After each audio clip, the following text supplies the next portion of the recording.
মাছটাকে এবার আমি কাটবো। ওই মাছটার গায়ে প্রচন্ড শক্তি, আমি জানি না কাটবো কি করে। যদি একটা কাটা কাটতে পারি তবে কেল্লা ফতে হয়ে গেছে। একটা কেটে নিয়েছি। ওদের এর কাটাতে হচ্ছে এদের শক্তি, তো কাটাগুলো যদি কেটে দিই না ওদের শক্তি কমে যাবে। তো কাটা দুটো কেটে দিয়েছে, আর ভয় নেই, একে এইবার আমাকে আর কিছু করতে পারবে না। দেখো এইভাবে গায়ে প্রচন্ড বিজলা বিজলে থাকে মাছগুলো, ঠিক আছে? বাবা কত ভয়ঙ্কর।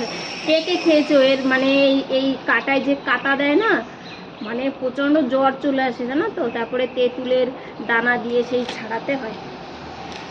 এটাকে আমি এখন কেটে রাখবো রান্না করার জন্য। এর থেকে বড় একটা ছিল জানো, হারিয়ে গেছে। বরের কাছে অনেক বকা খেয়েছি মাছটার জন্য, ঝগড়া হয়ে গেছে। অনেক টাকার মাছ নিয়ে এসছে, হারিয়ে গেছে কেন। তাই আজকে এটাকে আমি কেটে রান্না করছি না।